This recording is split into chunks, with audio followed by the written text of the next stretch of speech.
اللهم صل وسلم على سيدنا محمد وعلى آله وأصحابه أجمعين. يا رب تكونوا بخير وبصحة وسلام يا رب العالمين. يوم من أيام رمضان إن شاء الله يعجبكم وتاخدوا منه أفكار حلوة تنال رضاكم. دي القطايف العصافيري، النص كيلو منها ب25 عندنا في المحمودية. أنا من البحيرة طبعا. عندنا في المحمودية محل يعني مخصص، ده الوحيد اللي في المحمودية كلها بيبيع اللي هي بالحليب، اللي هي العصافير الصغيرة دي. اهو زي ما انتم شايفين، كنت انا ومحمد ابني، كان ساعتها جوزي يعني جايبها وكده، فحشناها بنحشوها سوداني وزبيب وبشر ومعلقة سكر، بس ما تكتريش سكر كتير عشان ما يتحروقش ويخلي ريحة شكل القطايف مش حلو. اهو زي ما انتم شايفين حشناها كده وبقت زي الفل و10/10. بعد كده كنا اخر النهار، كان طبعا هو في المحمودية زي ما قلت لكم، جاب لنا سمك. غسلت برامين حلوين كده محترمين، وكان جايب لنا سمك بوري برضو، غسلته ونضفته كويس، وحضرت الصينيه اللي انا هروح بيها عند الفرن عندنا يعني عند امي. اهو زي ما انتم شايفين، هبدأ بقى ايه اولع للبرايم الاول في الفرن اللي هو الفلاحة او الفرن الجش. البرايم الاول تطيب كده وتستوي، وبعد كده ايه اطلعها واشوي السمك.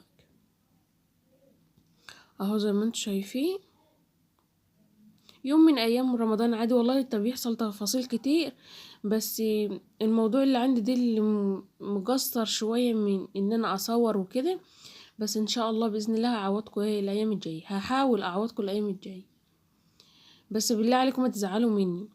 وجنة الرحمن، الف شكر على كلامك الحلو والدعم بتاعك الحلو ليا.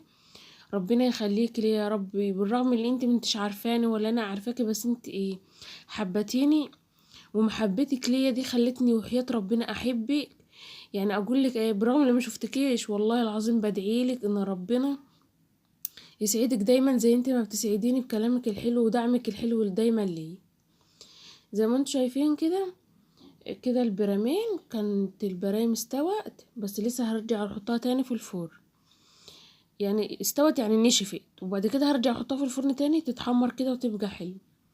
هبدأ بقى اللي انا ايه اولع الفرن، يعني هو كان الفرن والع، هبدأ احط فيه قش تاني او حطب، وابدأ ايه اشوي السمك. كانت ساعتها سلفتي فريحي هي اللي بتردد لي السمك، واسفة المقطع دي هو متلخبط شوية، بس ثانية بس وهتلاقيه عدل تاني. وهبدأ بقى اولع الفرن واشوي السمك ايه كالعادة، وقبل كده كنت مورياكم الفيديو بشوي السمك ازاي بأدق التفاصيل. بعد كده ده كان الفطار، حضرنا الاكل على الطبلية بتاعتنا، رز طبعا وسلطة، وكانت سلطة طحينة ومخلل وبصل وخس والسمك طبعا بتاعنا اهو. احنا بنحطه في الجالب الطويل عشان هو بوري ما يتحركش، يعني اسفة ما يتكسرش. ودي البطاطس، جالنا برضو بطاطس، وكنا عاملين اللي هو التمر، اللي هو التمر الهندي اللي هو الجاهز، والتمر اللي هو القطع دي او الحبيبات دي. وكان عندنا قبلها بيوم عصير برتقال، ضربته برضو. مفيش حاجة بتترمي في رمضان ولا حتى غير رمضان والله، لان الحاجة غالية ولازم نحافظوا على الحاجة اللي عندنا. ودي كانت الطبلية بتاعتنا، كنت أنا طبعا وحماتي وسلفتي وجوزي وعلي سلفي ومحمد ابني ومحمد ابن سلفتي. احنا عندنا 2 محمد ابني ومحمد ابن سلفتي. اهو زي ما انتوا شايفين، وكان جوزي اهو، كلنا يعني كنا قاعدين. يا رب دايما يجمعنا في الخير. وسلفي طبعا جوز سلفتي طبعا مسافر في السعودية، ربنا يصلح حاله يا رب وحال كل اللي زيه. كده خلاص حضرنا الفطار وكلنا كنا قعدنا بقى نضحكوا شوية قبل المغرب ما يأذن. وكان سيلف اللي هو اصغر واحد يعني، كان جايب لنا صينيه الجلاش ديت، نصها كريمه ونصها سوداني. وكان جايب لنا اللي هي الكنافه ديت، كنافه من تحت وطبقه كريم شانتيه وطبقه كيكه وفوقها شوكولاته اللي هي البني دي. ودي كنافه بالتمر، برضو كان طعمها حلو. اللي هي اللي بالشوكولاته دي كانت جابلها بيوم، ففضل كذا حته كده حطيناهم برضو. وبعد كده كنا اتعشينا يعني فطرنا والحمد لله، وصلينا المغرب وكمان صلينا العشاء. في اليوم ده كانت حماتي راحت لأمي عجنت لها قبل المغرب، وسيبناها لغاية ما صلينا العشاء، وبعد كده رحنا عند أمي بقى عند الفرن. ودي الفراخ كانت عاملة عزومة لإخواتي، مش عزومة يعني لإخواتي، هي عزومة لإخواتي وفي نفس الوقت ختمة القرآن لأبويا. كانت هي مربية فراخ يعني، غسلتها كويس ونضفتها يعني كويس من أي حاجة فيها. غسلتها طبعا كويس وصفيت أي مية منها. بعد كده حطينا في الخلاط طماطم، طبعا هي احنا عملنا بكميات بسم الله ما شاء الله ياما. ضربت كذا طماطمية، بصل، ده كله في الخلاط، كام قرن فلفل اخضر. وبعد كده زي ما انتوا شايفين اهو، بعد ما ضربتها كويس بس خليتها خشنة شوية، حطيت البهارات بتاعت الفراخ، فلفل اسمر، حبة كمون، حبة شطة، اللي هي البلحة دي اللي بتيجي من عند العطار برضو، طحنتها كويس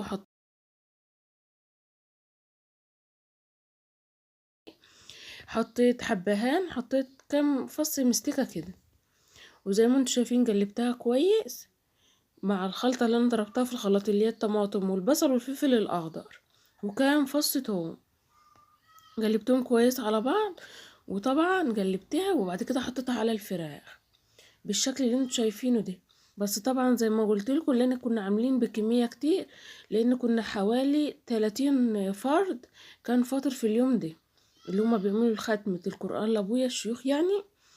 وانا واخواتي احنا الاربع بنات، وامي طبعا وبنت عمي كانت معانا برضو معزوم، وناس جيراننا برضو كانوا معزومين، يعني حوالي كلنا على بعض كده 30 فرد.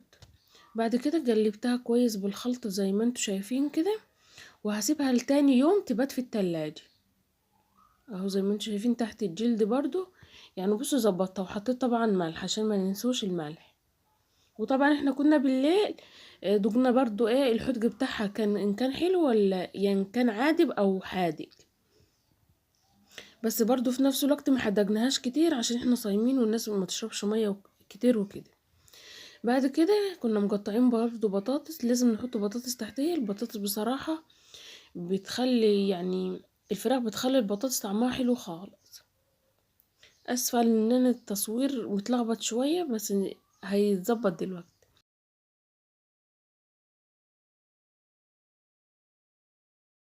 بعد ما قلبت الخلطة كلها على الفراخ وحطيتها في البلاستيكة في التلاجة، الصدور بتاعت الفراخ دي عملناها كفتة. طبعا انا وسلفتي تبلنا الفراخ، وبعد كده كانت امي وحماتي عند الفرن. الفرن ده يا جماعة عند امي اللي ما ياخدش باله يعني. انا وسلفتي تبلنا الفراخ وظبطناها، وبعد كده رحت انا وعند امي وحماتي عند الفرن. ده كله في بيت امي، كنا بعد العشاء زي ما قلت لكم. امي طبعا خبزت، وانا وسلفتي وحماتي كنا بنبططه على امي. وما شاء الله كنا عاملين 3 صواني عيش في اليوم ده، لان طبعا احنا بنعمله الاكل بزيادة شوية واللي بيفضل بناكلوه تاني يوم، مفيش حاجة يعني بتترمي او كده. بنعمله الاكل بزيادة عشان ناس طبعا دولت رجالة وصايمين وشيوخ، ما ينفعش طبعا يكون الاكل شوية كده. خلاص اهو. ده محمد بن سيلفي كان بيقول لي صورني يا عمتي. وكنا بالليل اهو. دي التحضيرات اللي قبل ايه العزومة الكبيرة. ان شاء الله في الفيديو الجاي هقول لكم التفاصيل كلها في العزومة والشيخ قرأ ايه او ختم القرآن بايه وكده. ده كده كنا خلاص خلصنا، كنا حوالي 10:30 كنا مروحين خلاص بقى، كنا دخلنا شارعنا. كنت بصور لكم يعني البلكونات عندنا بيزينوها بالفرع اللي هو النور ده. وكانت حماتي وسلفتي ماشيين قدام وانا كنت ماشية وراهم.